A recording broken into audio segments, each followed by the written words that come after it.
Hey guys, welcome to Unacademy. आप सभी का हार्दिक स्वागत है इस सेशन में। कैसे हैं आप सभी? सभी को नमस्कार। तो कैसे हो आप? Sir 30 second late, sir 40 second late. यार रुको, रिटर्न अपॉलॉजी देता हूँ आपको। मेरे को क्या क्या मानते हो आप?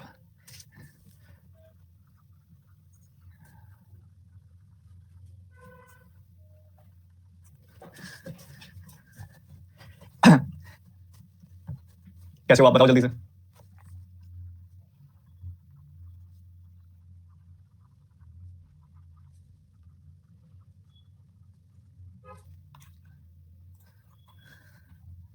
अच्छा, किस किस को सेमिनार के बारे में पता लग गया?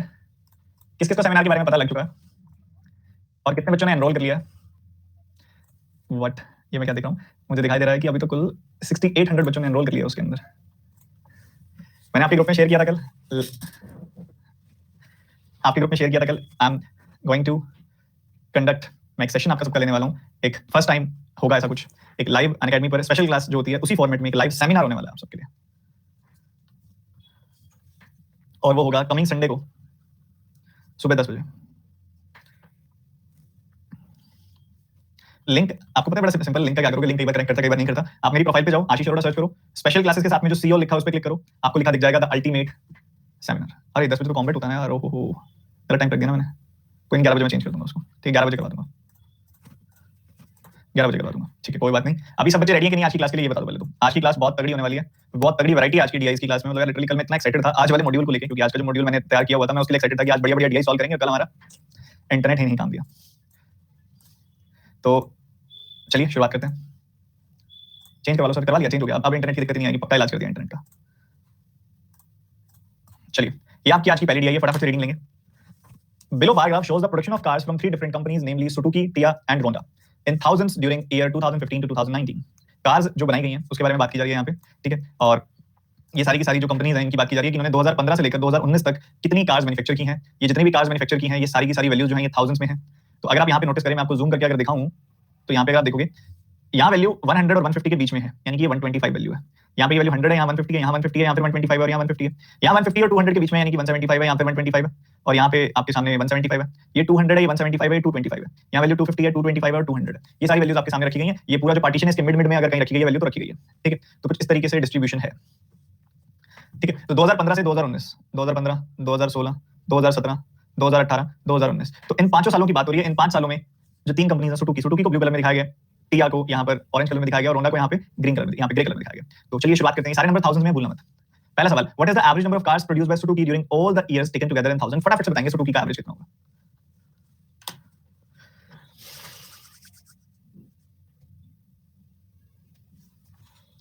बताओ बताओ बताओ, जल्दी से बताओ। जो बच्चा कर ले वो जल्दी से बता दे। निकाल लिया है बच्चों ने, क्या बात है, शाबाश। अब अगर आप थोड़ा ध्यान से नोटिस करें इसमें, तो सुजुकी की बात हो रही है जहां पे यहाँ पे जो वैल्यू है वो 125 है, ध्यान से देखना। यहाँ पे वैल्यू 150 है, यहाँ पे वैल्यू जो है 175 है, यहाँ पे अगर आप वैल्यू देखोगे तो 200 है, और यहाँ पे वैल्यू देखोगे तो 250 है। इन सबका हमने निकालना है एवरेज, ठीक है। ध्यान से देखना, बहुत ही ध्यान से, बहुत आराम से समझना है। मैं क्या करूंगा, मैं थोड़ा स्मार्ट बनूंगा। मैं 175 को ना अपना एवरेज मान लूंगा, एज्यूम कर लिया मैंने। अगर आप देखोगे 175 से 125 कितनी डेविएशन है? -50 की, देख पा रहे हो? 175 से 150 कितनी डेविएशन है? -25 की। 175 से 200 कितनी डेविएशन है? 25 की, प्लस की। और 175 से 250 कितनी डेविएशन है? +75 की। तो आपको दिखाई दे रहा है कि ये -75 +75 कट गया, तो +25 की डेविएशन आई कितनों पे? 5 पे। तो एक पे कितनी? +5 की। तो हमारा एवरेज 175 नहीं है, उसमें +5 है, यानी कि 180 है। डेविएशन से खूबसूरती से बन सकता है सवाल। आप सही नंबर सही जगह पे मान लीजिए, बस बन गई बात। क्या मेरी बात समझ में आ रही है? सर मैंने 150 लिया, गलती की आपने, 150 लिया।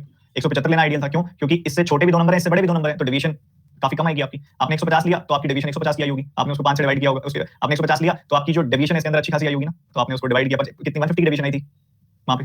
तो उसी हिसाब से आपने उसको 5 से डिवाइड किया और आपको 30 मिला, फिर आपने 30 जोड़ा, ये फर्क है। मेरी डेविएशन कितनी की आई? बस +25।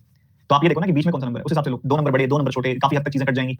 अगर जिन बच्चों को ये नहीं आता देखो बड़ा सिंपल होता है, क्या करते हैं, एक नंबर मान लेते हैं एवरेज, और उसी हिसाब से हम देख लेते हैं बाकी नंबर उनसे कितने कितने दूर हैं। ये -75 यहाँ -50 है, ये -25 है, ये +25 है, ये +75 है। फिर नेट निकाल लेते हैं, काट पीट के बचा कितना, और फिर जो बच गया वो सम में डेविएशन आई, उठा के टोटल नंबर से डिवाइड कर देते हैं 5 से, तो ये 5 आ गया। 175 में 5 जोड़ा आपने, 180 आंसर आ गया। जिन बच्चों को ये मेथड नहीं आता है, आप एक बार थोड़ा सा वेट करो, इवनिंग बैच में भी एवरेज पढ़ेंगे तब ज्यादा डिटेल में सीखेंगे। अगर मैं मान लूं एक पॉइंट पे कि आपने एवरेज नहीं भी पढ़ा हुआ, मतलब ये डेविएशन मेथड नहीं भी पढ़ा हुआ, फिर भी आपके लिए क्वेश्चन कोई बड़ी बात नहीं थी, क्योंकि आपको बड़े ही परफेक्ट कंप्लीटिंग नंबर से सवाल में दिए गए हैं, तो दिक्कत तो आनी नहीं थी। कैसे? अगर आप इन दोनों को जोड़ दें तो आपको 300 मिलेगा, अगर आप इन दोनों को जोड़ दें तो आपको 400 मिलेगा, और ये तो है ही। तो इन तीनों नंबर्स को जोड़ा आपने, आपको मिला 900। 5 से डिवाइड कर दिया 150 180 आ गया। तो ये भी अपने आप में शानदार मेथड है। कंप्लीटिंग नंबर्स में मैं तो प्रायोरिटी इस मेथड को दूंगा डेविएशन के बदले, पर डेविएशन सीखना था तो एक बार डेविएशन भी कंसीडर कर लिया हमने। देखिए समझ पा रहे हैं हम? चलो भाई रुकना नहीं है इतना ज्यादा एक सवाल में। कह रहे what is the ratio of the cars produced by all the 3 companies Suzuki, टिया, Honda respectively for 2018 and 19 combined।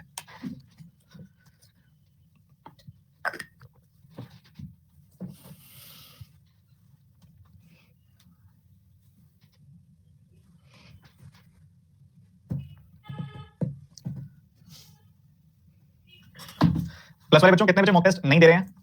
कितने बच्चे मॉक टेस्ट नहीं दे रहे हैं? वीक में 2 मॉक टेस्ट जरूर देने हैं, और वो भी सीरियस होके। मॉक टेस्ट कैसे देने हैं? जैसे अभी एग्जामिनेशन आपका मान लो कितने बच्चे हैं जो टेबल चेयर पे पढ़ाई नहीं करते हैं, जिनके घर में टेबल चेयर की रिसोर्सेज नहीं है इस समय पे। टेबल चेयर आई थिंक सबके घर में होती है, नॉर्मल टेबल भी चलेगी, बिल्कुल नॉर्मल सी नॉर्मल टेबल अगर है सबके घर में, तो आप मेरी बात सुनो, 2 पॉसिबिलिटी है। मतलब यूजुअली टेबल चेयर सबके घर में होती है, मैं स्टडी टेबल की बात नहीं कर रहा, कोई भी टेबल चलेगी, ठीक है? तो कोई भी टेबल हो, कोई भी चेयर हो, थोड़ा उस हिसाब से उसको एडजस्ट कर दो कि ऐसा लगे जैसे एग्जामिनेशन हॉल का लेवल हो थोड़ा सा, उसके ऊपर बैठ के। आपके पास लैपटॉप नहीं है, आपके पास लैपटॉप नहीं है, आप फोन को इस तरीके से सामने रख दो, ठीक है? फोन को इस तरीके से सामने रख दो और फोन को ऐसे करके प्रॉपर टेबल पे बैठ के टेस्ट दो। और जिनके पास लैपटॉप या पीसी है वो तो आपके पास टेबल भी है और आप बैठ के दे सकते हो उसके ऊपर। थोड़ा सा एग्जामिनेशन का माहौल बनाने की जरूरत है टेस्ट देते टाइम ध्यान रखो, या तो घर में कोई ना हो, ठीक है? घर में कोई भी ना हो, आप अलग रूम में हो या फिर ऐसी जगह पे जब उस समय आप टेस्ट दो, या अगर घर पे कोई है अगर, तो कोशिश करो कि कोई बीट्स आपके कान में चल रही है आपके आसपास। कई बार क्या होता है कि घर में मतलब ऐसा होता है कि नहीं रिसोर्सेज इतना अवेलेबल, इतने रूम नहीं है, सब वहीं पर आ रहे हैं जा रहे हैं, आंखों के सामने से जाने, मैंने आपको बताया आंखों के सामने नहीं आना चाहिए कोई, आप दीवार की तरफ मुंह करके बैठ जाओ, ठीक है? इससे डिस्ट्रैक्शन कम होती है। देखो हमारे पास ना एक्सक्यूजेस बनाने के लिए बहुत रास्ते हो सकते हैं, इलाज भी आप नहीं निकालना, सिलेक्शन भी आप नहीं लेना, क्योंकि ठीक है थोड़ा सा कट के बाकी सबसे जितना अच्छे से मॉक टेस्ट दे पाओगे, बाकियों मतलब बिल्कुल एग्जामिनेशन हॉल जैसा, कोई नहीं आवाज कर रहा, कुछ नहीं दिख रहा, सब शांत बैठे हैं, पूरा वैसे वाला माहौल बना के आप दो। अगर आपके पास टेबल है और फिर भी अगर आप बेड पे बैठ के मॉक टेस्ट दे रहे हो, फिर आपसे बड़ी गलती नहीं कर सकता कोई। बेड पे बैठे भी हो, नहीं रिसोर्सेज अवेलेबल, तो बेड टेबल जो होती है वो रख लो, छोटी सी जो स्टडी टेबल आती है, ठीक है? अगर रिसोर्सेज नहीं है तो आप कोशिश करो जितना परफेक्ट कर सको। तो ये नहीं कह रहा मैं कि रिसोर्सेज नहीं है तो बिना बात के पहले टेबल खरीदने जा रहे हैं, ऐसा मत करना, ठीक है? रिसोर्सेज नहीं है तो जितना कर सकते हो, जिस हद तक, उतना एटलीस्ट करो, ठीक है? जितनी घर में अवेलेबल चीजों से हो सकता है, ठीक है? चलिए वो करते हैं सवाल की तरफ। एक बच्चे का प्री और मेंस के दोनों देने नहीं, अभी सिर्फ प्री का देना, अभी राइट नाउ वीक में 2 प्री के, और कोशिश करो 2 हफ्ते में एक बार मेंस का दे दो अभी, जब तक नोटिफिकेशन आउट नहीं होती। वेटिंग लिस्ट पहले आ चुकी है, जल्दी नोटिफिकेशन भी आ जाएगी। देखो ratio of cars produced by all 3 companies Suzuki, टिया, होंडा, इसी सीक्वेंस में बोला जा रहा है 18 19। तो आपने देखा यार यहाँ पे 18 में सुजुकी की बात करें, 19 में सुजुकी की बात करें, तो 200 और 250, मतलब यहाँ पे 450 है नंबर। उसके बाद अगर यहाँ बात करें तो 175, और यहाँ पे आप देखोगे तो 225, तो 175 और 225 इधर देखा तो 225 इधर देखा तो 175, दोनों को जोड़ दिया 400 आ गई वैल्यू। उसके बाद यार ग्रे वाले सेक्शन में देखा, यहाँ पे वैल्यू है 225 और यहाँ पे वैल्यू है 200, तो ये आ गया 425। परफेक्ट है ना? बिल्कुल परफेक्ट है। 25 से काट दिया आपने इसको, तो 25 से काटा, आपको यहाँ पे मिलेगा 25 का 17 गुना, 25 का 16 गुना, 25 का 18 गुना, तो 18 16 17 आपका आंसर आ गया। समझ गए? क्लियर है? परफेक्ट है, कोई दिक्कत वाली बात नहीं है। ऐड करना था, रेशियो निकालनी थी, सिंपल था। आपके प्री में आपको ऐसी ही डीएस देखने को मिलेंगी, बहुत ही फ्रीक्वेंट।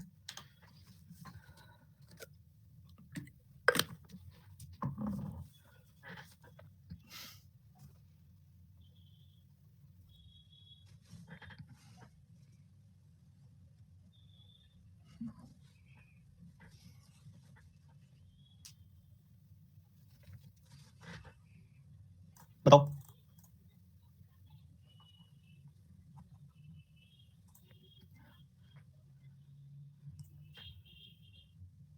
मॉक्स कहां से दें? एक सवाल आ रहा है स्टूडेंट की तरफ से। देखो आइडियली आपको 2 जगह पे मॉक टेस्ट आपके होने चाहिए, ताकि 2 ब्रेन्स को आप एक तरह से जिनकी क्वेश्चन सॉल्व कर सको, 2 अलग-अलग तरह के ब्रेन्स के, ठीक है? तो एक तो अनअकैडमी के मॉक टेस्ट हैं आपके पास, वो देते रहो।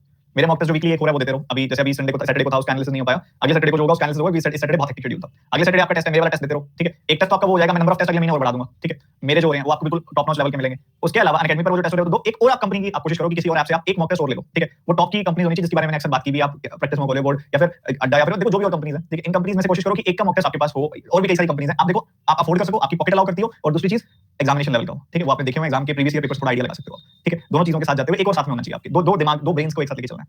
अब 2016 और 19 की बात हो रही है, अगर 2016 में अगर आप देखते हो 150 150 300 और 125, यानी कि 425 हो गया 2016 में। देखो 150 150 300 और 125, 300 125 425। और अगर आप 2019 में देखते हो, 2019 में आपने देखा तो 250 200 450 और 225। अब यहाँ पे एक चीज नोटिस करो, अभी इतना पार्ट तो आप देख पा रहे हो ना कि ये देखो ये कितना हो गया, ये 200 हो गया और ये 225 हो गया, 200 और 225 तो हो गया वही 425 ही, ठीक है? समझ गए? और ये 250 ही एक्स्ट्रा है ना, तो मतलब 250 एक्स्ट्रा है इसमें, तो परसेंटेज चेंज कितना हुआ ये आपने बताना है। तो 250 जो है 425 का कितना परसेंटेज है यही तो आपने बताना है। क्या हम कह सकते हैं ये बात? जल्दी से बता दो फटाफट से, इतना ही देखना है ना हमने, इतना ही देखना है। अब ये अगर देखोगे तो ये अप्रोक्सीमेटली कितना है, अगर आपने 25 से कैंसिल कर दिया इसको, अगर 25 से कैंसिल करते हो तो ये कितना आएगा और ये कितना आएगा, ये तो 10 आ जाएगा सीधा सीधा। और यहाँ पे कितनी आई, क्या हुआ 200, क्या 225 का नहीं 225 का नहीं 17 तो आ जाएगा। तो बच्चों ये रहा 200 और ये रहा 225, तो इन दोनों का सम तो 425 हो गया ना। तो 425 यहाँ पे अगर आप देखोगे उससे एक्स्ट्रा कितना है, 250 एक्स्ट्रा है, मैं ये कह रहा हूँ आपको, ठीक है? तो 10/17 आ गई वैल्यू, तो 10 जो है 17 का कितना परसेंटेज है, 1/17 कितना होता है, 1/17 होता है 5.88%, उसका 10 गुना 58.8%, 58.8% आंसर आएगा आपका। ऑप्शन में नहीं है कोई, या फिर यही होगा, इसका टाइपिंग मिस्टेक हो गया। 58% अप्रोक्सीमेट आंसर आएगा इसका, 59% आइडियली होना चाहिए इसका आंसर, अप्रोक्सीमेटेड की बात करें तो। ठीक है जी, समझ गए? अच्छे से क्लियर है यार, बता दो हाँ 2016 का बस लेना है सर। तो आपने सवाल नहीं पढ़ा बच्चों, उसने क्या बोला है? पहली बात तो ऑप्शन चेंज कर लो, ये वाला 59। उसके बाद इस सवाल को दोबारा से देखो, उसने बोला परसेंटेज का बदलाव बताओ प्रोडक्शन में कितना हुआ है 2016 से 2019 में। तो 2016 से 2019 में, इसका क्या मतलब है कि 2016 में कितनी कार्स प्रोड्यूस होती थी और अब 2019 में कितनी होती है। तो 2016 से 2019 में कितना चेंज आया है, तो इन्हीं दोनों को देखोगे, बीच वाले इसका क्या लेना देना हुआ इसमें। तो यहाँ पे हमने देखा टोटल है 425 और यहाँ हमने देखा टोटल है 675। तो इधर है 425, इधर है 675, कोई दिक्कत नहीं होनी चाहिए। 25 से कैंसिल किया 17, 25 से कैंसिल किया 27, ठीक है जी। तो इतना इंक्रीज हो रहा है, 10 का इंक्रीज हो रहा है। 10 का इंक्रीज कितने पे? 17 पे। तो 100 पे कितना? 1/17 इंटू 100, आपको बताया हुआ है कि वो 5.88% होता है। ये 1/17 इंटू 100 का 10 गुना है, तो ये 58.8% होगा, जो कि अप्रोक्सीमेटली 59% होगा। Is it clear to everyone? Is it clear? अब बच्चे कह रहे हैं हिंदी में पढ़ो सर एक बार। 2016 से 2019 में सभी तीनों कंपनीज के द्वारा एक साथ उत्पादित कारों के उत्पादन में प्रतिशत परिवर्तन कितना है? क्या गलती है हिंदी में बताओ आप। यही तो लिखा हुआ एक साथ, मतलब तीनों कंपनी एक साथ टुगेदर। अगला सवाल देखो फटाफट से, देख के घबराना नहीं है।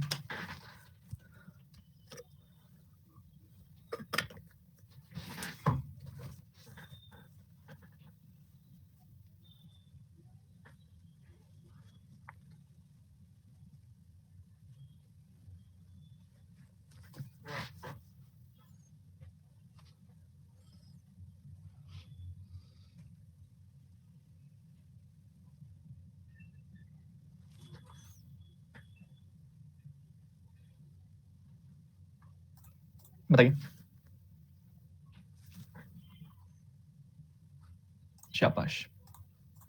देखिए क्या चल रहा है, कह रहे हैं कि 2018 में जितनी भी कार्स प्रोड्यूस की गई हैं, 2018 में कितनी कार्स प्रोड्यूस की गई हैं, आपके पास वैल्यू है, पहले 200 है, फिर 175 है और फिर उसके बाद 225 है। तो ये तो हो गया 400 और ये हो गया और 200, यानी कि 600, 600 का 80%, मतलब 480 कारें यहाँ पे प्रोड्यूस की गई हैं। 480 कारें प्रोड्यूस की गई हैं, 600 का 80% आपने निकाला। तो उसमें से अगर आप देखोगे यहाँ पे क्लियरली दिखाई दे रहा है कि सवाल में जो पूछा जा रहा है वो टिया और रोंडा का पूछा जा रहा है। तो टिया और रोंडा कितनी होंगी, यहाँ पे अगर आप देखोगे 4/15 और 6/15 होंगी, ठीक है। इसका 4/15 अगर आप करोगे 15 से अगर आप काटोगे, 15 का 3 गुना 45, 15 का 2 गुना 30, ये आ जाएगी 32, और 32 का 4 गुना करोगे अगर आप, तो आपको मिलेगा कितना? 128, 128, परफेक्ट है। उसके बाद अगर आपने नोटिस किया तो 6/15 और करना है, तो यार 32 का 6 टाइम्स कर दो, और बस 15 से डिवाइड करना ही है। 32 का 6 टाइम्स कर दिया, या इसमें डायरेक्टली 64 जोड़ दो, ठीक है, यही करना है। तो ये कितना हो जाएगा? 118 प्लस 12, 192। तो एक तरफ 128 कारें बेची गई हैं, एक तरफ 192 कारें बेची गई हैं। ये टिया की बात हो रही है, ये रोंडा की बात हो रही है। टिया की जो कार है वो 9 लाख रुपए की बेची जाती है और रोंडा की कार 12 लाख रुपए की बेची जाती है, यही है ना। तो इधर अगर आप देखोगे तो यहाँ क्या मिलेगी वैल्यू? 1280 माइनस 128, 9 टाइम्स ऐसे ही करते हैं, ठीक है। हम निकालना क्या है? Difference in the revenues. यहाँ पे देखोगे तो क्या करना है? 1920 प्लस इस 192 का डबल, 200 का डबल होता है 400, उसमें से 16 कम कर दो, 384 आपकी वैल्यू आ जाएगी। 19 का डबल 38, 2 का डबल 84। तो ये कुछ ऐसे चलने वाली है वैल्यू। तो इसमें से आपने इसको घटाना है। तो आपने देखा अगर मैं घटाऊं, सबट्रैक्ट करूं, ढंग से देखिएगा, या फिर ऐड कर लो डायरेक्टली, या फिर आप इंडिविजुअली कैसे भी जा सकते हो, आपकी मर्जी है। तो यहाँ पे आपने देखा कि इनका जो सम आएगा वो कितना आएगा? 1903 22 और ये 23 2304 आ जाएगा सम। और यहाँ पे अगर आप देखोगे इनका डिफरेंस कितना आएगा, आपने 130 घटाना है और 2 जोड़ देना है। आप इसमें से 100 घटाया 1180 आया, 30 और घटाया 1150 आया, 1152 आ जाएगी वैल्यू। 1152 आ जाएगी, तो इसमें से इसको घटा दो, इसमें से इसको घटा दिया, 2304 में से 1152 घटा दिया, बट 1152 होता है उसका डबल ही तो होता है 2304, तो घटा दोगे तो आपको यहाँ पे वैल्यू मिल गई 1152, इनका डिफरेंस आ गया। बट यहाँ पे ऑब्वियसली ये जो सारे के सारे नंबर्स लिखे गए हैं ये लैक्स में है और ये सारे नंबर थाउजेंड्स में है, तो ये 1000 लैक्स में वैल्यू आई है, 1000 लैक्स में पूछिए वैल्यू, तो 1152 आपका आंसर आ गया। समझे कि नहीं समझे? बताइए जल्दी से। मैं एक एक जो जो कैलकुलेशन दिमाग में करता हूँ उसको बहुत धीरे धीरे आपको बोल के भी बताता हूँ, ठीक है। कई बच्चे जज करते हैं कि सर ऐसे करना है, वैसे करना था, कैसे करना था। मैंने आपको बहुत ही सही तरीके से दिमाग में बताया कि ऐसे सोचकर आपको करना चाहिए था, ठीक है जी। अब इसी में एक चीज और समझिए आप सारे के सारे बच्चे ध्यान से। आप देख रहे हो इधर एक कॉमन फैक्टर था जो हम यूज कर रहे थे दोनों जगहों पर, और वो था 32। क्या हम यूज कर रहे थे इसको? अगर हम इसको थोड़ा सा अलग अंदाज में देखें, हम देखें कि यार 4 कारें ऐसी हैं जो 9 लाख रुपए की बेची गई हैं, तो कितनी हो गई? 36 लाख, 36 यूनिट हो गई वैल्यू। 4 का 9 गुना 36 हो गई वैल्यू। और 6 कारें ऐसी हैं जो 12 लाख रुपए की बेची गई हैं, तो 72 हो गई वैल्यू। ये भी बात परफेक्ट है। अगर ऐसा है तो इन दोनों के बीच का डिफरेंस कितना हो गया? 36 यूनिट हो गया इन दोनों के बीच का डिफरेंस, वो भी सही है। इन दोनों के बीच का डिफरेंस हो गया 36 यूनिट। एक यूनिट की वैल्यू क्या हम निकाल सकते हैं? एक यूनिट की वैल्यू अगर कोई हमें बोले निकालने के लिए तो क्या हम निकाल सकते हैं? बिल्कुल, हमने अभी निकाली थी। इस पूरे के पूरे 480 को हमने डिवाइड कर दिया था किससे? 15 से, तो एक यूनिट की वैल्यू आ गई थी 32। 32 से मल्टीप्लाई कर दो, 1152 आंसर आ गया। ऐसे कर देते, क्या दिक्कत है? एक बार दोबारा देख लो यार, एक बार दोबारा देख लो अच्छे से, कैसे करेंगे ध्यान से समझ जाओ। हमको एक यूनिट की बात करनी है, ठीक है, हम कर लेंगे कि यहाँ पे एक यूनिट की वैल्यू क्या है। वैसे भी हम शुरू में भी निकाल चुके हैं कि भाई ये यहाँ पे 2018 की बात हो रही है, 2018 की बात हो रही है। यहाँ पे टोटल कारें 600 टोटल कारें जिसमें से 80% बेची गई हैं, 480 यानी कि। और 480 को अगर मैं 5:4:6 में ब्रेक करना चाहूँ, 15 से डिवाइड करूँ, तो एक यूनिट की वैल्यू 32 कार आएंगी। एक यूनिट की वैल्यू 32 आ गई, तो एक यूनिट की वैल्यू 32 को मैंने अलग रख दिया। अब 4 यूनिट कारें बेची गई हैं 9 लाख की, तो कुल मिला के 36 यूनिट पैसा आ गया, 4 9 36। और 6 यूनिट कारें बेची गई हैं 12 लाख की, तो 12 का 6 गुना 72 यूनिट पैसा यहाँ से आ गया। तो इनका डिफरेंस कितना हुआ? 36 यूनिट। तो इनका डिफरेंस हुआ 36 यूनिट पर एक यूनिट की वैल्यू तो 32 है, तो 36 गुना 32 कर लिया, ये होता है 34 प्लस 2, ये होता है 34 माइनस 2, तो 34 स्क्वायर माइनस 2 स्क्वायर यानी कि 1156 माइनस 4 यानी कि 1152 आपका आंसर आ गया। मचा देंगे हम अब जाके कि नहीं? चलो अगले सवाल पे मूव करते हुए,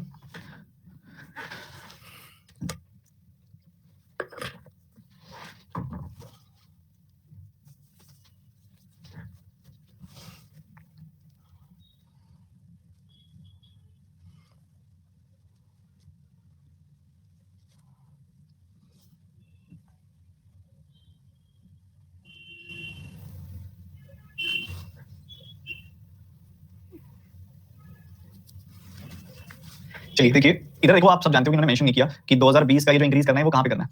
तो जब मेंशन नहीं होता तो बाय डिफॉल्ट प्रीवियस ईयर की बात कर रहा होता है, ठीक है, 2019 से। तो सुजुकी और होंडा की अगर हम बात की जाए तो यहाँ पे 250 है वैल्यू सुजुकी और होंडा है 200। अगर इस वैल्यू को मैं बढ़ा दूं 20% से तो भी 50 बढ़ेगा, इस वैल्यू को अगर मैं 25% से बढ़ा दूं तब भी 50 बढ़ेगा। तो ओवरऑल जो वैल्यू 450 थी वो अब 100 बढ़ के 550 हो चुकी है यहाँ पे। 2020 में टोटल कारें इतनी है। और 2017 में अगर आप सुजुकी और होंडा की बात करोगे तो यहाँ पे 175 आपको देखने को मिलेगा, मतलब 350, ठीक है, यानी कि 350। तो कारें जो है 350 से हो गई 550, मतलब 0 से 0 काटा, 5 से काटा 7 गुना, 5 से काटा 11 गुना। तो यहाँ पे कितना इंक्रीज हो रहा है? 4 का इंक्रीज 7 पे, तो 100 पे कितने का? क्या हमें याद है कि ये 4/7 into 100 क्या होता है? 14.28 का 4 गुना मतलब 57.12%, 14 या 12, 1314 सब आ जाता है, कोई मर्जी लगा लो तो ये आ जाएगा। क्या हमें क्लियर है? फीलिंग आ रही है कि हाँ असली क्वालिटी वाली डीआई सॉल्व कर रहे हैं हम real time examination level. Because जो भी पेपर में क्वेश्चन आता है ना उसमें बैलेंस ऑफ क्वेश्चन होते हैं। एक इसको कहेंगे हम प्री लेवल मॉडरेट सवाल, इस सवाल को कहेंगे प्री लेवल डीप क्वेश्चन था थोड़ा सा ये। इस सवाल को भी हम इसी कैटेगरी में डालेंगे कि हाँ एक अच्छी क्वालिटी का क्वेश्चन था। इसको कहेंगे आसान सवाल जो प्री में आता है, और ये भी उसी आसान सवाल की कैटेगरी में जाएगा जो प्री में आता है। तो 2 से 3 आसान सवाल होते हैं, एक मॉडरेट और एक थोड़ा डीप क्वेश्चन आता है। बिल्कुल परफेक्ट डिस्ट्रीब्यूशन ऑफ डीआई। इस डीआई में किसी बच्चे को कोई डाउट बचा तो नहीं हुआ? आगे मूव कर जाएं अब। अगली डीआई आपका फेवरेट टॉपिक पे बेस्ड है, इनकम एक्सपेंडिचर। तो मजा आएगा। इनकम एक्सपेंडिचर, तो यहां पे समझेंगे ध्यान से। ये एक बच्चा लिख रहा है सर ओवर द हेड जा रहा है। ओए ओए ओए, इस सवाल में ऐसे डाउट नहीं होना चाहिए यार। वो कह रहा है कि 2020 में 20% और 25% का इंक्रीज हो गया सुजुकी और होंडा में। सुजुकी की कितनी है गाड़ियां? 250। होंडा की कितनी गाड़ियां? 200। 250 का 20% होता है 50, 200 का 20% 25% होता है 50। तो यहाँ पे 300 हो गई वैल्यू, यहाँ 250 हो गई। 300 और 250 का होता है 550। 2017 में क्या वैल्यू थी? 175 प्लस 175 यानी कि 350। 5 से काटा 7 11, पहले के 7 की वैल्यू फिर 11 होगी, मतलब कितना इंक्रीज हो गया? 4 का। 4 का इंक्रीज 7 पे 100 पे कितना? 1/7 into 100 होता है 14.28%। उसका 4 गुना करोगे 57.1% आंसर आ जाएगा। सिंपल। इनकम एक्सपेंडिचर का कॉन्सेप्ट मैं आपको बता देता हूं। देखो यार, एक टर्म आपको देखने को मिलेगी इनकम, रेवेन्यू, ठीक है, ये टर्म आपको देखने को मिलेगी, रिटर्न, ठीक है। ये जो टर्म्स है ना, ये तीनों टर्म्स का सेम मतलब है। प्रॉफिट, बेनिफिट, इन दोनों टर्म्स का सेम मतलब है। इसके अलावा एक्सपेंडिचर, इन्वेस्टमेंट, इन दोनों टर्म्स का सेम मतलब, एक्सपेंडिचर, इन्वेस्टमेंट। आपने क्या करना होता है, इसके अलग फॉर्मुलाज रटने बैठ जाते हैं बच्चे। आपको अलग फॉर्मुलाज नहीं रटने हैं, ये कोई अलग चीज होती नहीं है। चाहे इनकम लिखा हो, चाहे रेवेन्यू लिखा हो, चाहे रिटर्न लिखा हो, इन सब का मतलब होता है सेलिंग प्राइस, यानी कि विक्रय मूल्य। प्रॉफिट का मतलब तो आप सब जानते ही हो, प्रॉफिट में तो कुछ सोचने की जरूरत ही नहीं है ना, प्रॉफिट प्रॉफिट होता है, जैसे SP minus CP, CP profit हुआ। एक्सपेंडिचर हो या इन्वेस्टमेंट हो, इसका मतलब होता है कॉस्ट प्राइस, जिसे हिंदी में हम क्रय मूल्य या फिर लागत मूल्य कहते हैं। तो बच्चों आप सब जानते हो ना कि एसपी माइनस सीपी जो होता है वो प्रॉफिट होता है। तो ऑटोमेटिकली हम कह सकते हैं कि इनकम माइनस एक्सपेंडिचर प्रॉफिट होगा। एक ही बात होंगी फिर ये दोनों। हम जानते हैं कि हमने अगर प्रॉफिट परसेंटेज निकालना होता है तो हम क्या करते हैं? Profit by CP into 100। तो यहां पे भी कुछ वैसे निकलेगा, प्रॉफिट बाय सीपी। सीपी क्या होता है? Expenditure into 100। प्रॉफिट होता क्या है? ऊपर लिखा है ना प्रॉफिट, प्रॉफिट होता है इनकम माइनस एक्सपेंडिचर, ठीक है, प्रॉफिट परसेंटेज।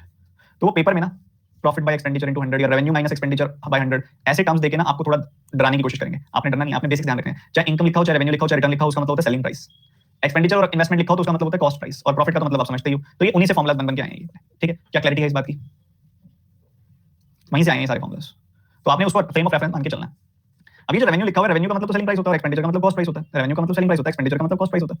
तो आपको following data regarding the revenue and expenditure of 4 companies, कौन सी कंपनी है? एचटीएफई, एफबी, आईईएफसी, एएक्सईएस और आईसीबीआई, ठीक है। तो इन सब का आपको एसपी और सीपी आपको दिया कि भाई इन्होंने कितना खर्चा किया था, कितना एक्सपेंडिचर किया था, कितना इनका कॉस्टिंग थी, कितना और कितना इनको रेवेन्यू मिला। तो इनका डिफरेंस निकाल के हम प्रॉफिट बता सकते हैं, प्रॉफिट परसेंटेज बता सकते हैं। अब जितना डेटा भी है ये करोड़ रुपीस में है, बस ये है 6800 crore, 7600 crore rupees, 7000 crore rupees, 6700 crore rupees, इस तरीके की आपकी ये सारी चीजें आपके सामने। तो इस तरीके से हमने चीजों को निकालना है। हम जानते हैं कि हम प्रॉफिट भी निकाल सकते हैं, हम इसी दिए गए डेटा में प्रॉफिट परसेंटेज भी निकाल सकते हैं। तो पहला सवाल आपके सामने है, which company in which year has been the maximum profit percentage? बताओ। बहुत ही शानदार सवाल है।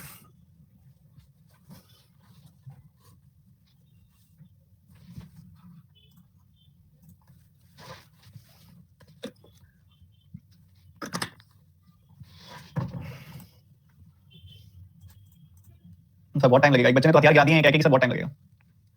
क्या आप भी उनमें हो?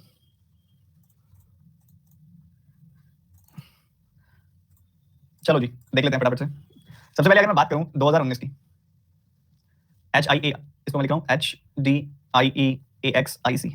अगर आप देखोगे 68 एंड 76, 68 से 76, सबसे पहले आप ये देखो 63 63 63 63 0% प्रॉफिट, ठीक है, ये दिख रहा है। इधर अगर आप देखोगे इसको तो कंसीडर नहीं करना है, एक केस तो खत्म ही हो गया।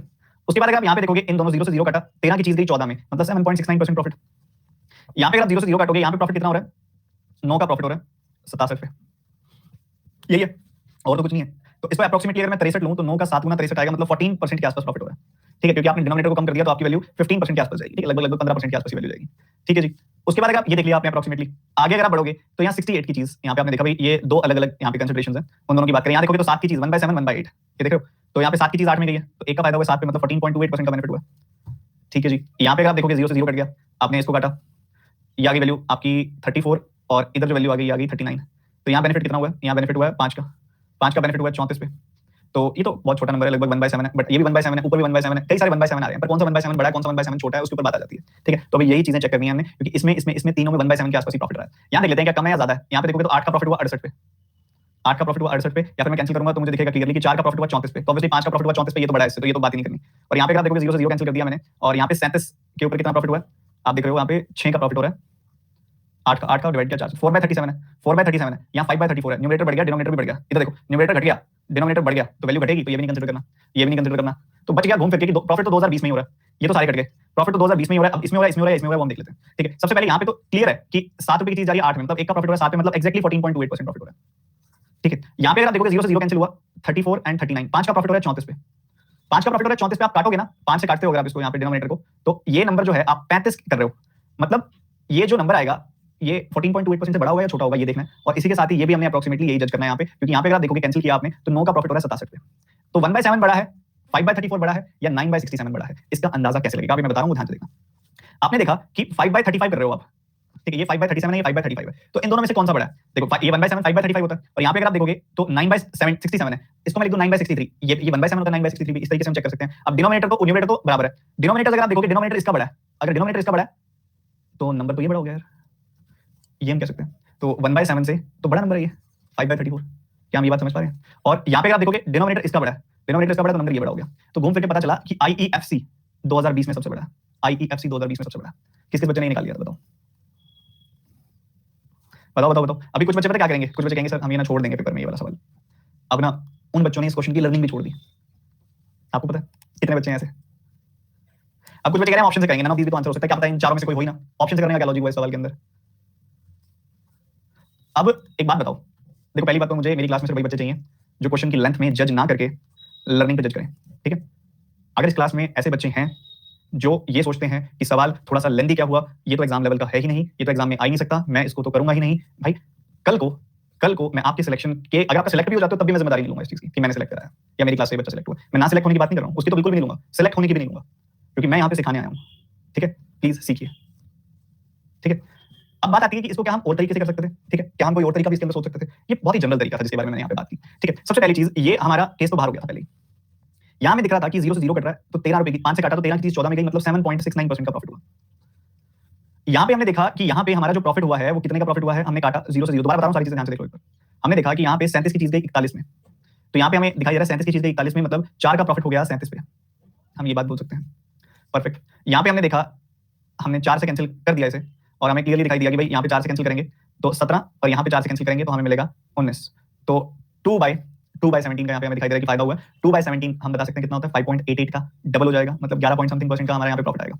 तो ऑटोमेटिकली ये नेग्लेक्ट हो जाता है, क्योंकि यहाँ दिख रहा है कि 14% का प्रॉफिट, यहाँ पे भी 14% का प्रॉफिट और यहाँ पे भी अप्रोक्सीमेटली 14% का प्रॉफिट होगा। तो इन सब के ऊपर तो हम जज नहीं करेंगे, चेक ही नहीं करेंगे, बस एक ये वाला है जहाँ पे हम चेक करेंगे 4/37 जिसको कंसीडर करेंगे। तो एक तरफ 4/37 हमने कंसीडर करना है, एक तरफ हमने ये वाला 1/7 कंसीडर करना है, एक तरफ हमने यहाँ पे अगर आप देखोगे तो इसको कंसीडर करना है क्योंकि ये है अपना 5/34, इसको कंसीडर करना है कि 5/34 का प्रॉफिट हो रहा है, और एक इसको कंसीडर करना है यहाँ पे क्योंकि यहाँ पे हमें दिखाई दे रहा है कि यहाँ पे कितना 9/67 का प्रॉफिट हो रहा है। तो बच्चों 5/34 है, इधर 4/37 है, आप देख रहे हो डिनोमिनेटर घट गया, देखो न्यूमरेटर घट गया डिनोमिनेटर बढ़ गया, तो ये वैल्यू तो अपने आप कम हो गई 5/34 से, इसको तो हम कंसीडर कर नहीं सकते, ये तीन बच गए बस। अब आपने कंपैरिजन करना है 5/34, मैंने कंपैरिजन किया कि 5/34 बड़ा है 1/7 बड़ा है, तो 1/7 को क्या मैं 5/35 नहीं लिख सकता हूं। अब न्यूमरेटर तो बराबर है तो उसकी बात नहीं करेंगे, डिनोमिनेटर जिसका बड़ा नंबर वो छोटा हो जाता है, तो 5/34 बड़ा है 1/7 से, तो इसको हटा दिया हमने। ठीक है, अब इसको देखा हमने क्या ये 1/7 से छोटा है या बड़ा है, अब 1/7 को मैं 9/63 भी लिख सकता हूं, डिनोमिनेटर इसका बड़ा है न्यूमरेटर बराबर है, तो नंबर ये छोटा होगा, तो ये 1/7 से ही छोटा है यार, और 1/7 इससे छोटा है, तो घूम फिर के 5/34 ही बचा, 5/34 यानी कि IEFC 2020, IEFC 2020 सॉरी हाँ जी IEFC 2020 आपका आंसर आ जाएगा। क्लियर है सारे के सारे बच्चे, दिमाग लगा, मजा आया, सीखने को मिला कुछ, क्लास में आए हो वही रेशो वही चीजें करके चले जाओगे, कुछ निकल के नहीं आएगा। Which company has seen the maximum percentage increase in the profit from 2019 to 2020? बहुत बढ़िया,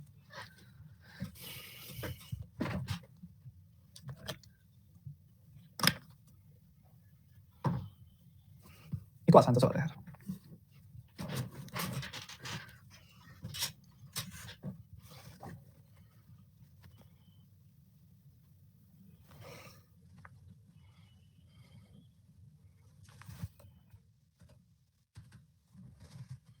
खरीद लिया होगा आप सबने।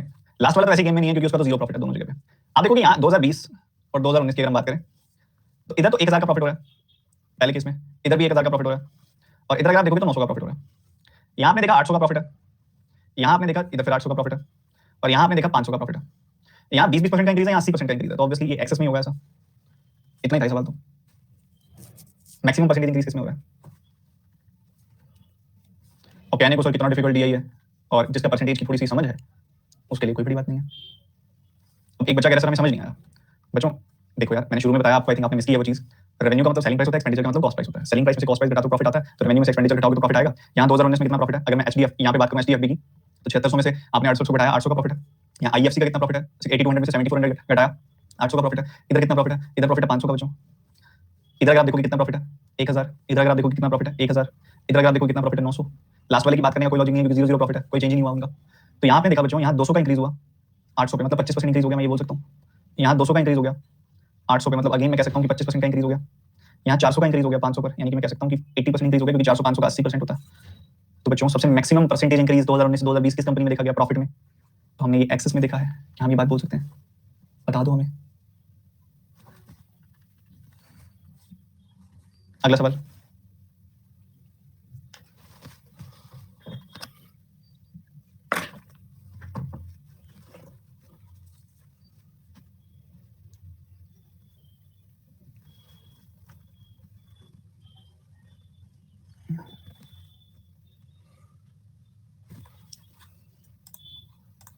किस लिए करेंगे इसके बाद।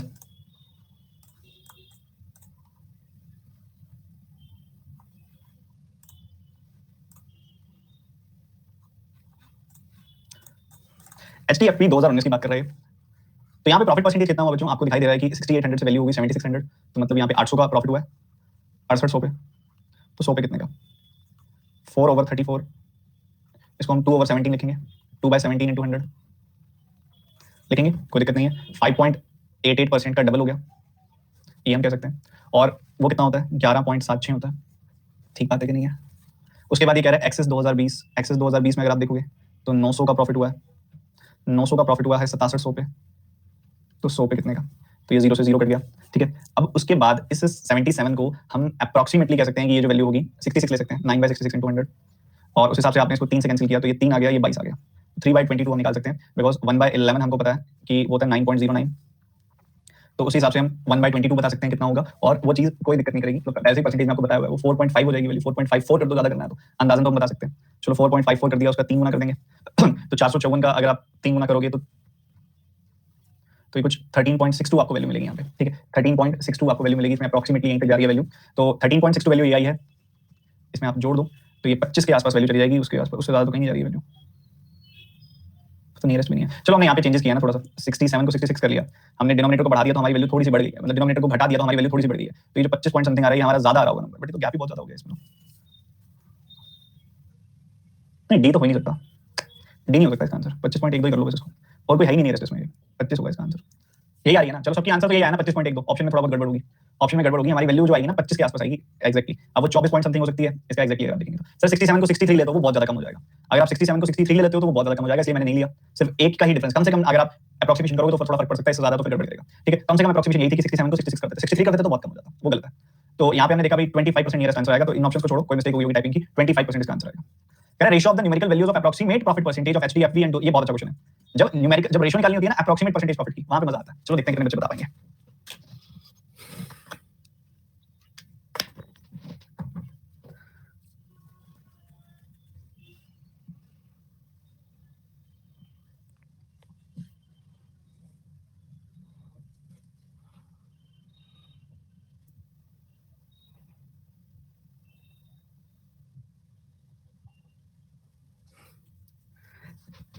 चलिए देखिए, एचडीएफबी 2019, हम एक्जैक्ट वैल्यू की बता देते हैं रेशियो क्या होगी।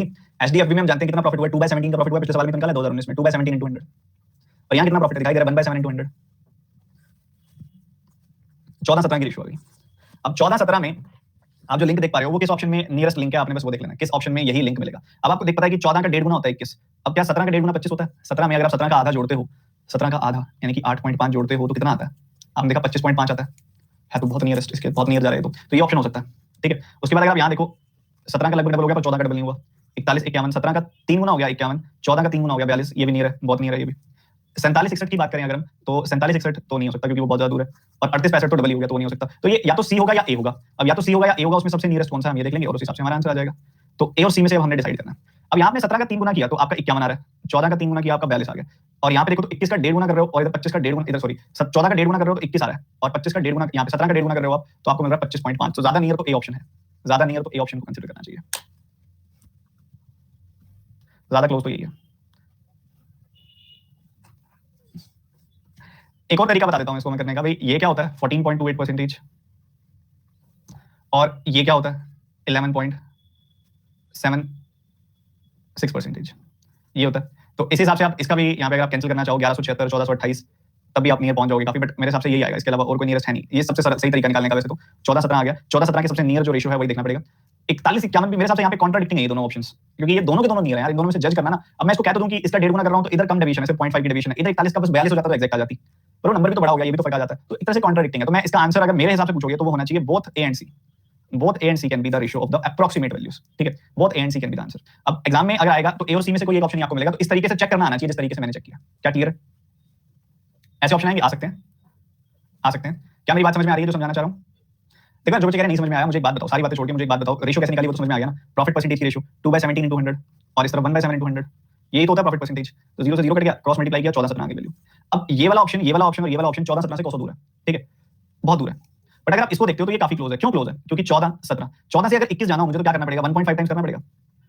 तो अगर आप 1.5 टाइम्स दोनों तरफ कर देते हो तो यहाँ मिलता है आपको 25.5 और यहाँ मिलता है आपको 21। तो देखो 21 is to 25.5 is quite close to this one, और उसने अप्रोक्सीमेट भी बोला तो इतना तो हम कर सकते हैं।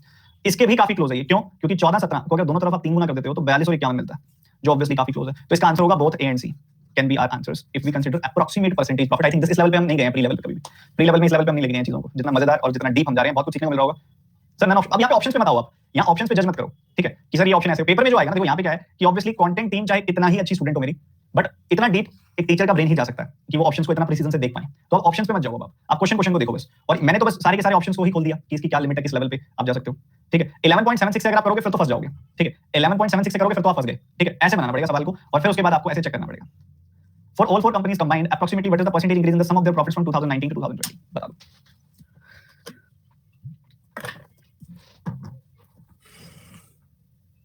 सिंपल सा सवाल है तो।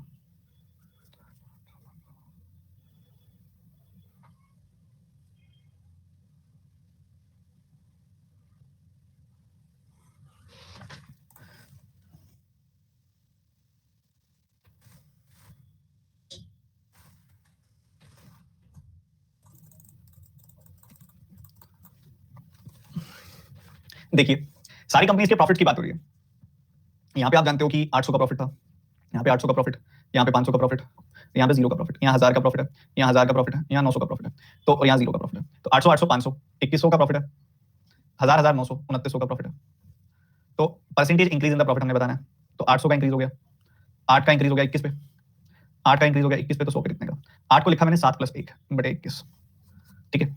7/21 होता है 1/3 यानी कि 33.33%। 1/21 होता है 4.76%। तो 33 + 4 होता है 37, और 37 और ये हो गया 38। तो इसका आंसर अगर निकालोगे तो 38% आना चाहिए, पर अप्रोक्सीमेटली पूछ रहा है तो नियरेस्ट 37 है। क्या मेरी बात समझ में आई?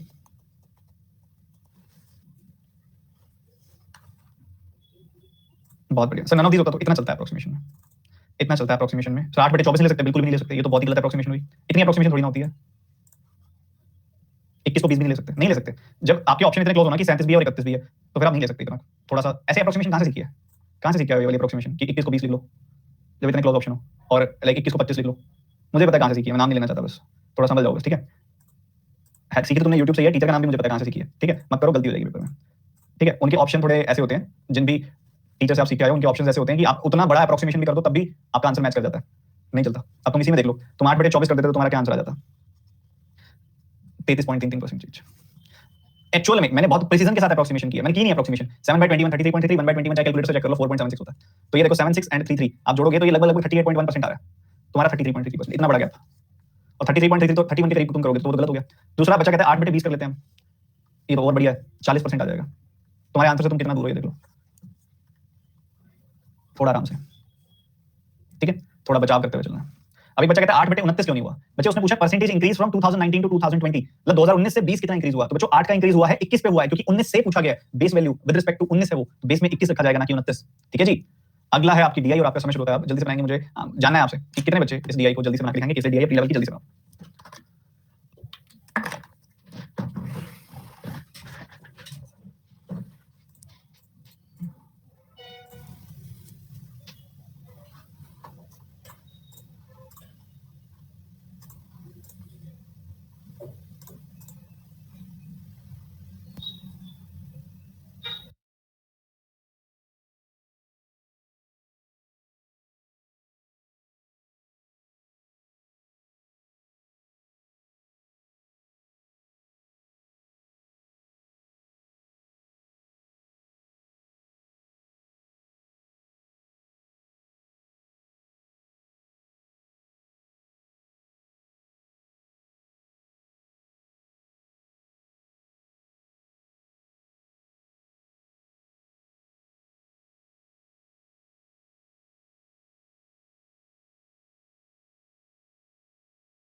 बना लिया?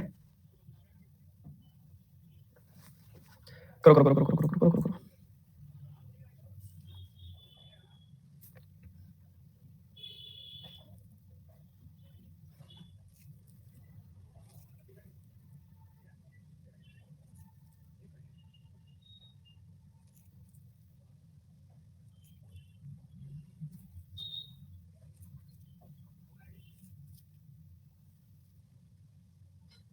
थर्टी सेकंड्स बस, फिर मैं शुरू करूंगा।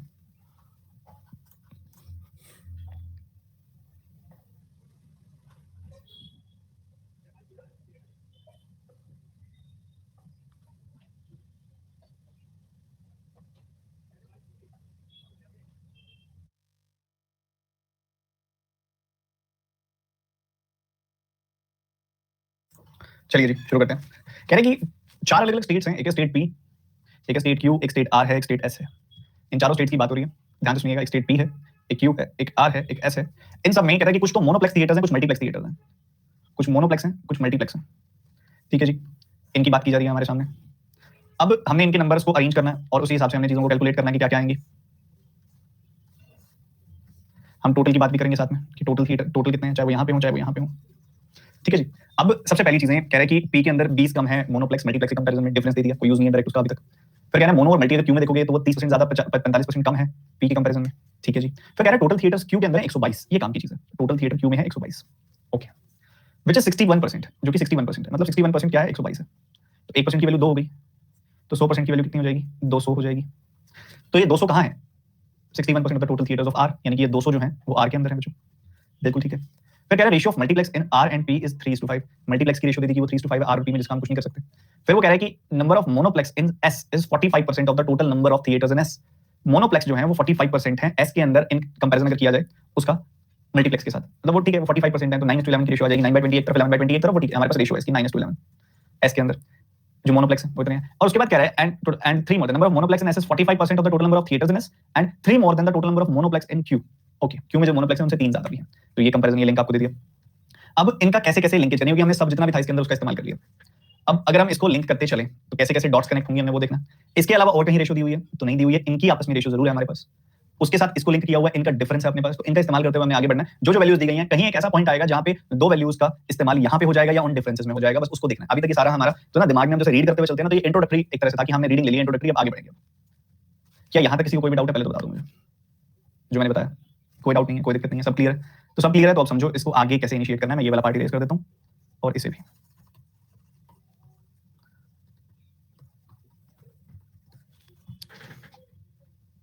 जी देखिए, अब हमें पता है कि यहाँ पे 30% ज्यादा है वैल्यू, यहाँ 45% लेस है अगर पी से कंपेयर किया जाए तो। 30% मोर का क्या मतलब हुआ, 30% मोर का ये मतलब हुआ कि यहाँ पे अगर 10 है तो यहाँ पे 13 होगी वैल्यू। मतलब अगर यहाँ पे 10 है, ए है वैल्यू, तो यहाँ पे 13 ए होगी वैल्यू, हम जानते हैं।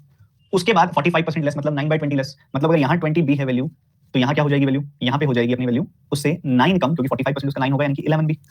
अब अगर आप देखो अपने पास दो चीजें आ गई हैं, अपने पास 13 ए और 11 बी का सम है कि वो 122 है। आपको पता है उसके अलावा कि मोनोप्लेक्स स्टेट पी के 20 कम है मल्टीप्लेक्स से, मतलब आपके पास 20 बी और 10 ए का डिफरेंस भी है कि वो 20 है। ठीक है, तो हम यहाँ पे 0 काट सकते हैं। 2b माइनस a की वैल्यू है अपने पास की वो 2 है, 2b माइनस a की वैल्यू है कि वो 2 है। आप क्या कर सकते हो, इसको 13 से मल्टीप्लाई कर दो, इस ऊपर वाली इक्वेशन को 13 से मल्टीप्लाई करके आप ऐड कर दो, 13 से मल्टीप्लाई करके आप ऐड करोगे, ये 13 है और ये 13 है तो कट गया, 26b और 11b हो जाएगा 37b, हो गया। 13 को इधर मल्टीप्लाई किया, 26 आपने इसमें जोड़ दिया, ये बन गया 148, जो कि यहाँ पे इसका 4 गुना होगा। b की वैल्यू आ गई 4 बच्चों, b की वैल्यू 4 आ गई, आपने यहाँ पुट कर दी b की वैल्यू 4, 8 इधर आया, 2 माइनस हुआ, 6 आया, a की वैल्यू हो गई 6। अगर a की वैल्यू आ गई 6, b की वैल्यू आ गई 4 तो पुट कर दो, b की वैल्यू 4 पुट की तो आपको मिला 24 80, और 11 b की वैल्यू क्या हो जाएगी, 11 का यहाँ पे 4 टाइम्स यानी कि 44। ठीक है, क्लियर है सबको इतनी बात। a की वैल्यू आ गई 6 तो हमने यहाँ पुट कर दी, हो गई 60 वैल्यू, और यहाँ पे आपने पुट कर दी तो ये हो गई 78। बिल्कुल परफेक्टली क्लियर है ये चीजें। अब आप अगर नोटिस करो तो 3 ज्यादा लिखा हुआ है स्टेट क्यू के मोनोप्लेक्स से, स्टेट क्यू में मोनोप्लेक्स है 78, 78 से 3 ज्यादा अगर मैं कर दूं तो मुझे 81 मिलेगा। ये 81 किसकी वैल्यू है, मोनोप्लेक्स एस की, तो मोनोप्लेक्स एस यानी कि 9। अगर बच्चों 9 यूनिट की वैल्यू 81 है तो 1 यूनिट की वैल्यू हो गई 9, 1 यूनिट की वैल्यू हो गई 9 तो 11 यूनिट की वैल्यू कितनी हो जाएगी, 99 हो जाएगी। तो यहाँ पे मैं 81 लिख दूंगा और यहाँ पे मैं लिख दूंगा 99। ये भी बहुत परफेक्टली क्लियर है। इसके अलावा आगे कहा जा रहा है ratio of multiplex in are and P. अगर आप पी में देखते हो और अगर आप आर में देखते हो, मल्टीप्लेक्स मल्टीप्लेक्स आर और पी की रेशियो क्या है, 3:5 है। अपने पास मल्टीप्लेक्स पी की वैल्यू है कि वो तो 80 है, ये देखिए, तो 5 यूनिट की वैल्यू अगर 80 हो गई तो 1 यूनिट की वैल्यू 16 हो जाएगी और उस 3 यूनिट की वैल्यू 48 हो जाएगी, मतलब इधर 48 मल्टीप्लेक्स होंगे। और अगर टोटल 200 है तो यहाँ वैल्यू 152 आ जाएगी बच्चों, क्योंकि यहाँ पे 152 मोनोप्लेक्स हो जाएंगे। क्या कोई दिक्कत, दुविधा, संदेह? क्लियर है? चलो जी, ऊपर जो मैंने 2 इक्वेशन सॉल्व की थी उनको बता देता हूँ, क्योंकि उसके बाद तो फिर कोई दम ही नहीं था सवाल में। हम पता नहीं क्यों हमें ना बेसिकली ना क्या होता है, एक तो कारण होता है एसएससी से बैंक की तरफ शिफ्ट होने का, क्योंकि एसएससी में क्या होता है बेसिकली थोड़ा ज्यादा चलता है, बैंक में फिर भी थोड़ा कम है कि हर चीज को रेशियो से बना के यूट्यूब पे व्यूज पाने की एक तरीके, ठीक है। और वहां पे कहा जाए तो 60-70% क्वेश्चन हो भी जाते हैं उन तरीकों से, बट बैंक में अगर आप देखोगे तो 50% क्वेश्चन ऐसे होते हैं जो बिना इक्वेशन के रेशियो या यूनिट बेस्ड मेथड से हो जाते हैं, और बाकी 50% में इक्वेशन बनानी पड़ती है, ठीक है। तो अब इक्वेशन से हमारी भागने की आदत है शुरू से ही, नहीं बनाना। अगर मैं एसएससी से बैंक की तरफ शिफ्ट हुआ तो भी हमारी आदत है, क्योंकि हमने वैसा देखा नहीं है, तो हम इक्वेशन से भागते हैं, बट हर बार ऐसा नहीं होता, बनानी भी पड़ जाती है, तो तैयार रहो उसके लिए। अब यहाँ देखो जरा, अगर मैं अलग चीज बताता हूँ आपको, स्पेशली पी और क्यू की बात हो रही है, मोनो और मल्टीप्लेक्स। वो कह रहे हैं कि ना पी के कंपैरिजन में क्यू में मोनोप्लेक्स 30% ज्यादा है, 30% की फ्रैक्शन होती है 1/3/10। तो अगर 10 इधर है तो उससे 3 ज्यादा 13 इधर होंगे, तो इधर अगर 10 ए है तो इधर 13 ए होंगे। ठीक है जी, परफेक्ट है, बिल्कुल। इधर 45% लेस है क्यू के अंदर पी के कंपैरिजन में, 45% फ्रैक्शन होती है 9/20, तो मतलब अगर इधर 20 है तो इधर उससे 9 कम यानी कि 11 होंगे। हमें इन दोनों का सम दिया गया था क्वेश्चन के अंदर कि 13a + 11b जो होगा वो होगा 122, ये अपने को दिया हुआ था यहाँ पे। और इसके अलावा आपको ये बताया गया है, पहली लाइन अगर आप रीड करें कि पी के मोनोप्लेक्स मल्टीप्लेक्स से 20 कम है, तो पी के मोनोप्लेक्स मल्टीप्लेक्स से 20 कम है, मतलब 20b - 10a जो है वो 20 है, तो जीरो काट नहीं सकते हम, इन सब में जीरो प्रेजेंट है, तो ये क्या बन गया 2b - a = 2। इधर अगर आप देखोगे a का कोएफिशिएंट है 13, इधर अगर आप देखोगे a का कोएफिशिएंट 1 है, तो इसको 13 से मल्टीप्लाई कर दो दोनों तरफ, तो ये आ गया 26b - 13a = 26। तो एक बात बताओ, एक इक्वेशन तो हो गई, इस वाली इक्वेशन को मैं यहाँ लिख रहा हूँ, देखो 11b + 13a = 122। अगर मैं ऐड कर दूं इनको तो ये कट गया, 37b की वैल्यू आ गई 148, 37 से काटा 4 बार कट गई वैल्यू, b की वैल्यू आ गई 4, b की वैल्यू 4 इस इक्वेशन में पुट कर दी हमने, तो a की वैल्यू आ गई 6, वो इसमें डाल दी हमने वैल्यू, फिर डालने के बाद फिर कुछ बचा ही नहीं, इजीली बन के आ गया। बताओ, कोई दिक्कत, कोई दुविधा, कोई संदेह? सर ए और बी क्यों माना, क्योंकि उनकी दो अलग अलग रेशियोज हैं। आपको ना, अगर आपने मुझसे रेशियो चैप्टर पढ़ा होता तो आपको ये पता होता कि दो अलग अलग रेशियोज को ऐड या सब्ट्रैक्ट नहीं कर सकते हम। ये एक रेशियो थी अलग से इन दोनों की, और इन दोनों की अलग रेशियो थी, हमको इन दोनों को ऐड करना था तो 122 आता, तो दो अलग अलग रेशियोज को हम ऐड नहीं कर सकते जब तक उनके बीच में रिलेशन एस्टैब्लिश कर दें। वैसे इन दोनों को सब्ट्रैक्ट करना था तो हम नहीं कर सकते जब तक उनके बीच में रिलेशनशिप एस्टैब्लिश कर दें, ठीक है। और रिलेशनशिप कोई दिया नहीं हुआ था, तो हमको फिर वेरिएबल अज्यूम करके उनकी इक्वेशन बना के सॉल्व करना पड़ा। अब क्लियर है? इसके ऊपर बेस्ड कुछ सवाल हैं जो आप खुद घर से कोशिश करेंगे बनाने की, क्योंकि वो सवाल बड़े सिंपल से हैं, जैसे कि रेशियो मोनोप्लेक्स मल्टीप्लेक्स स्टेट में क्या है, वैसे ही कुछ यहाँ पे, कुछ यहाँ पे, कुछ यहाँ पे, ऐसे बड़े सिंपल क्वेश्चन हैं, करेंगे वो। अभी छोटा सा ब्रेक है, फिर यही हो रहे हैं, वाटर ब्रेक है, वॉशरूम ब्रेक है, जिसने जहां जाना है जाके फटाफट से वापस आए, 60 to 90 सेकंड्स का ब्रेक है, जाके वापस आओ फटाफट से।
चलिए रिज्यूम करते हैं। ये आपकी नेक्स्ट डी है, रीडिंग लेंगे सारे के सारे बच्चे एक साथ।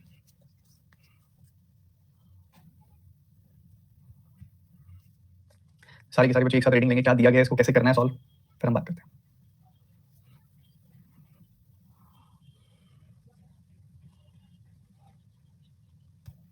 तो दो अलग अलग परसेंटेज डिस्ट्रीब्यूशन दिए हुए हैं आपको। यूजुअली ये जो ग्राफ होता है वो दो पाई चार्ट में देखने को मिलता है आपके पेपर में। एक बहुत इंपॉर्टेंट टाइप है ये, जिसके अंदर मान लो कुछ ऐसा परसेंटेज डिस्ट्रीब्यूशन वो आपको देते हैं।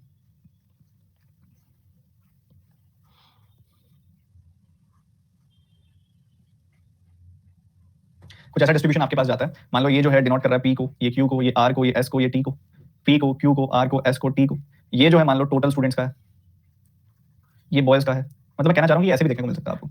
अब यहाँ पे अगर आप वैल्यू देखोगे पार्टीशन कितने हुए हैं, जरा जूम करके मैं आपको दिखाता हूँ। इधर देखो पार्टीशन किस हिसाब से हो रहा है। अगर आप देखो तो यहाँ पे 1 2 3 4 5 5 हिस्सों में बांटा जा रहा है 5% को। मतलब हर एक लाइन 5% को 5 हिस्सों में बांटा जा रहा है। मतलब हर एक लाइन 1% को डिनोट कर रही है। ये 10 है तो उसके बाद 11%, 12%, 13%, 14%, ऊपर आ गया 15%, फिर 16%, फिर 17%, फिर 18%, फिर 19%, फिर आ गया 20%। ऐसे चल रहा है। तो कुछ ऐसे ही चलने वाला है, तो हम समझ जाएंगे फिर तो क्या है क्या नहीं है। अब इधर अगर आप देखोगे तो 25 से 1 कम यानी कि ये 24% है, तो 24% हो गया ये। यहाँ देखोगे तो 15% है, तो ये 15% हो गया। यहाँ पे आपने देखा तो 30 29 28, यहाँ पे 28% है। यहाँ पे ये वैल्यू 10 11 12% है, और यहाँ पे ये वैल्यू 21% है। अगर आप इनका सम भी निकालने की कोशिश करें तो ये 45%, ये 40% और ये 15% यानी कि 100% हो गया। तो 100% जो टोटल बच्चे हैं उसमें से मान लो यहाँ 15,000 है, तो 15,000 आपको दिया गया, तो 15,000 में से 24% यहाँ पे है, 15% यहाँ पे है, 28% यहाँ पे है, 12% यहाँ पे और 21% यहाँ पे है। टोटल बच्चों की बात हो रही है। वैसे ही अगर आप इधर देखते हो तो यहाँ 20 के बाद यहाँ पे 22% आपको दिखाई दे रहा होगा, तो 22% पी में है। इधर अगर आप देख रहे हो तो 15% क्यू में है। यहाँ पे आपने देखा 30% आर में है, 16% एस में है, और यहाँ पे अगर आप देखोगे तो 17% यहाँ पे है। तो ये आपने नोटिस किया। तो इन दोनों को अगर आप जोड़ोगे तो ये आएगा 33%, ये आ गया 33% और ये आ गया 37%। तो 33 और 37% को जोड़ा तो 70% और ये 30% 100% हो गया। ये स्पेसिफिकली बॉयज की बात हो रही है कि 8400 में से 22% बॉयज यहाँ पे हैं, 15% बॉयज यहाँ पे हैं, 30% बॉयज यहाँ पे हैं, 16% बॉयज यहाँ पे हैं और 17% बॉयज यहाँ पे हैं। तो ये टोटल की और बॉयज की बात हो रही है। इसको बोला जाता है परसेंटेज डिस्ट्रीब्यूशन टीआई। क्या यहाँ तक बात क्लियर है बच्चों सबको?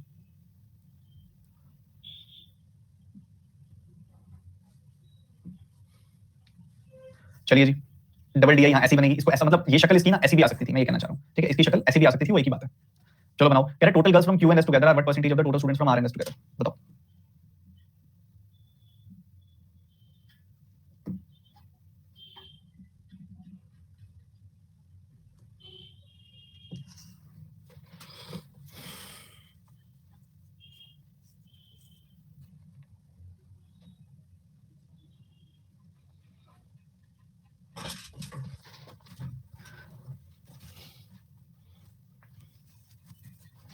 हाँ जी, तो क्या आंसर है?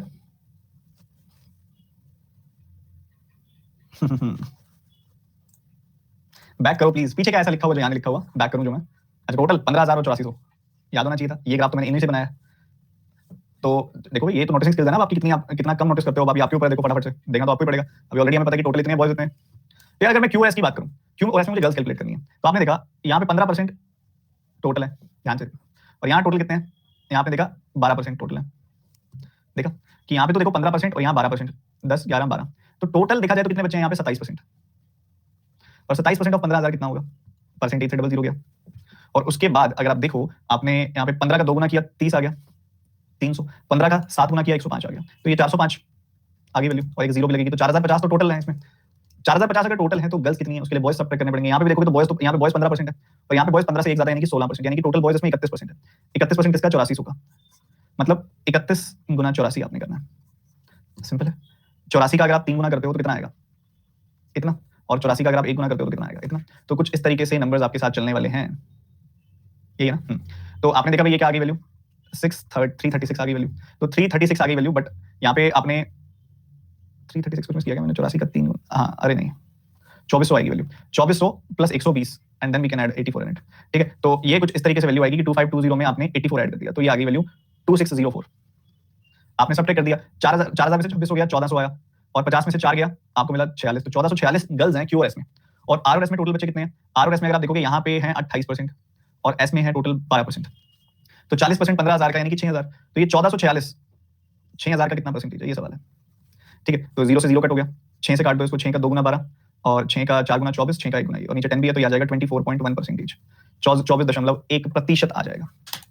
क्या सभी को समझ में आया?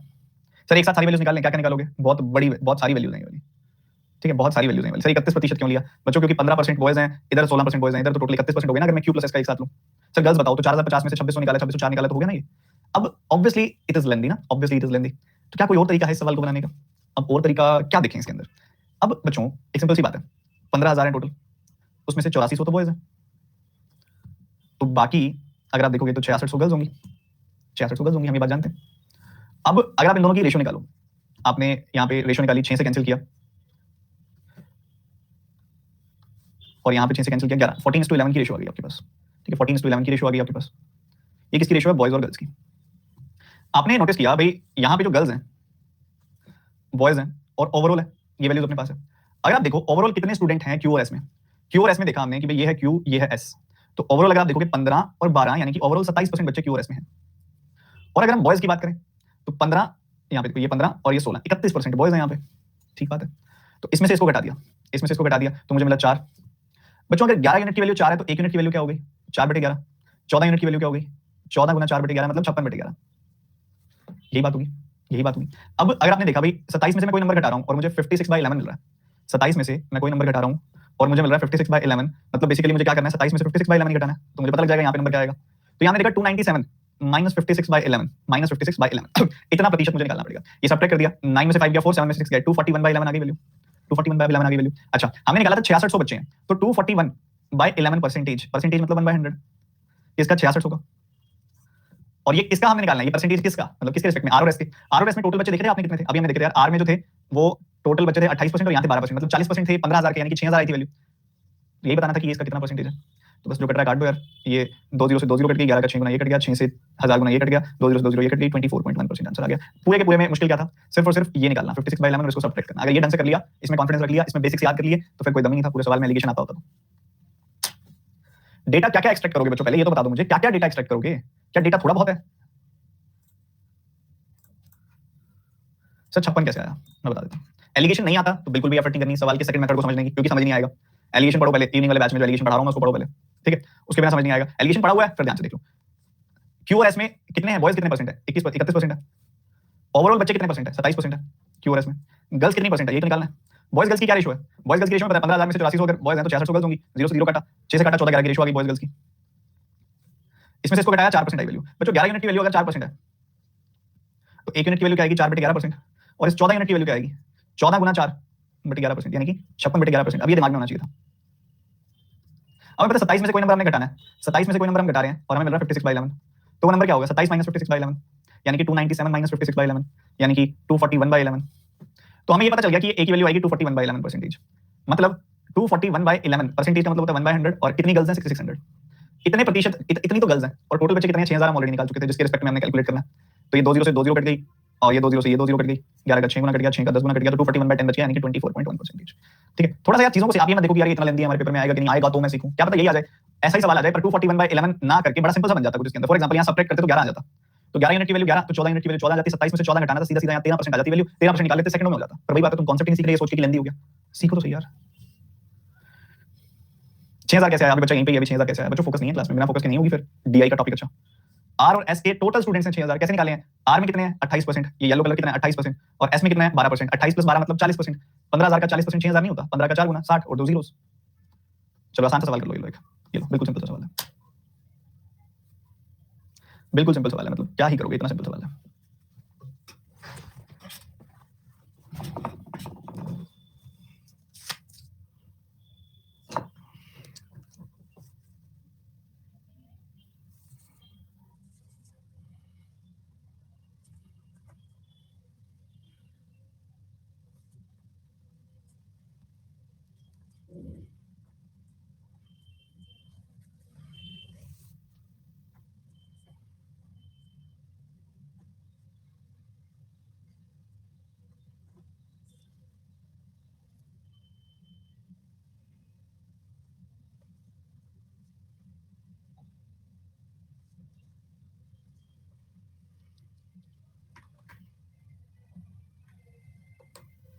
हाँ जी, क्या आंसर है?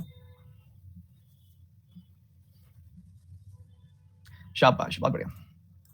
आर और एस की गर्ल्स और क्यू एंड टी की गर्ल्स टोटल यहाँ पे आपने देखना है। अभी तो तरीका वही है कि आप जनरली टोटल बच्चे निकालो और टोटल बच्चे निकाल के आप फिर उसके हिसाब से सॉल्व करो, एक तरीका तो वही है। दूसरा तरीका और क्या है भाई? एलिगेशन वाला तरीका। आर और एस में अगर आप देखो टोटल कितने हैं, आर और एस में अगर आपने देखा भाई टोटल बच्चे कितने हैं, इधर है 28, इधर है आपके यहाँ से वैसे तो दूसरे मेथड से निकालना आसानी है, क्योंकि अगर आप देखो यहाँ पे कैलकुलेट करो तो 28 प्लस 12 40%, 40% 15,000 का मतलब 6,000 तो टोटल बचे हैं, जैसे पिछले क्वेश्चन में निकाला था।